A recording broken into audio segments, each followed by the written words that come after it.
ওয়া বারাকাতুহু। সর্বপ্রথম আমার পরিচয়, আমি মনুষ্য জাতি। তারপরে আমার পরিচয় আমার পিতৃকুল। তারপরে আমার পরিচয় হলো আমি ভারতবাসী এবং ভারতের নাগরিক। তারপরে রাজনৈতিক লাইফে আসার পূর্বে আমি একজন দেশের সিপাহী। আমি সেখানে কন্টিনিউ 20 বছর বাংলার গর্বিত, সেই ভারতবর্ষের গর্বিত তাজ অপেরায় হোটেল থেকে, যেখান থেকে সেই দুষ্কৃতিকে নামাতে পেরেছিলাম, ভারত থেকে বিদায় করতে পেরেছিলাম এক্স কমান্ডার হাওলদার জহিরুদ্দিন মোল্লা। তারপর আমরা রিটায়ার্ড হয়ে আসি 2011 সাল।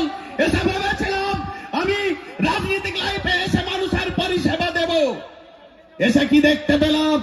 এসে দেখতে পেলাম কংগ্রেস পার্টি যখন আমি জয়েন করলাম 2011 সাল, খুব ভালো লাগলো দেখেছি দেশের মানুষের জন্য কাজ করার জন্য অনেক কিছু বড় বড় প্রতিশ্রুতি দিয়েছিলেন এই অধীর রঞ্জন চৌধুরী, যিনি নাকি মুর্শিদাবাদের রবিন হুড। আপনারা ভুলে যাবেন না, দেশের সব থেকে উচ্চ বর্ণের শিক্ষার প্রয়োজন। সেই শিক্ষার প্রয়োজন আমাদের জাতি কোনো জাতি বলে না, শুধু মুখে বলে যায়। আমরা শুনেছিলাম শিক্ষা জাতির মেরুদণ্ড, কথাটি বলেছিলেন কে? ভারতের তৃতীয় রাষ্ট্রপতি কামাল হাসান, ডক্টর কামাল হাসান বলেছিলেন। তাই আজ আমরা হয়ে গেছি চপ মুড়ি আর ঘুগনির দোকান খোলার জন্য প্রতিশ্রুতি দিয়েছে। পর্যায় শ্রমিকের সেখানে যেতে হবে আমাদেরকে।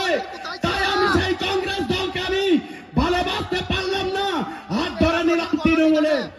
2018 সাল মান্নান হোসেনের সাহেব, প্রয়াত মান্নান হোসেন সাহেব, তিনাকে জান্নাতবাসী করুন। তিনার হাত ধরে যখন গেলাম, এবার শুনে নেন দুর্নীতি, এই তৃণমূলের কালাকীর্তি।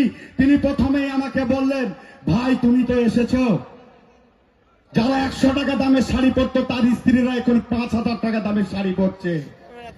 শুনে তাজ্জব হয়ে গেলাম। সামনে আমাদের গ্রামের পঞ্চায়েতে আমি দেখতে পেলাম আমাদের একটা এইচএস হাই স্কুল, তখন ছিল 52টা টিচার, আজকে সেই পরিসংখ্যান হয়ে দাঁড়িয়েছে 22টাতে। সেখানে আপনারা হিসাব করুন শিক্ষার মর্যাদাটা কোথায়।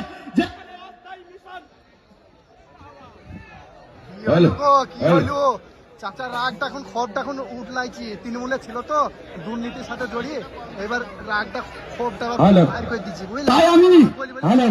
তাই আমি সিদ্ধান্ত নিয়ে নিলাম, আজ থেকে 6 মাস আগে আমার বড় ভাই হুমায়ুন কবির মহাশয় যে সততার প্রতীক, তিনাকে আমি ফোন করে বললাম, আজ পর্যন্ত আপনার সাপোর্ট আমি কোনোদিন করতে পারিনি, আপনার হাত ধরে আপনার সাথে একটা দল করতে চাই। তাই ভাইয়ের সেই অপেক্ষায় ছিলাম, এসে তাই ভাইয়ের হাতকে সাপোর্ট করার জন্য আজকে আমি এসেছি। শুধু একা নয়, 3 মূর্তি এসেছি।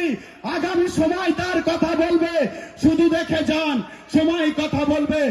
আর যে দলের শুরুয়াত ভালো তার শেষও ভালো। হুমায়ুন কবির সাহেব শুধু মসজিদ নয়, এখানে শিক্ষা প্রতিষ্ঠানের জন্য একটা ইউনিভার্সিটির কথা বলেছেন, একটা হসপিটালের কথা বলেছেন। দলে জয়যুক্ত না হওয়ার পর যদি তিনি এত উন্নয়নের ডালে এখান থেকে শুরুয়াত করে দিতে পারেন, জয় আমাদের অবশ্যই ভাববে। আর আমি বলে দিই, তৃণমূল সরকার, তোমার লোক আছে, জোট নেই, অতএব ইভিএম এ তোমার ভোট নেই। হুমায়ুনের লোক আছে, জোট আছে, অতএব ইভিএম এ 26 সালে ভোটও আছে। এই সংক্ষিপ্ত কথা বলে আমি আমার বক্তব্য শেষ করছি। জয় হিন্দ, জেউপি পার্টি জিন্দাবাদ।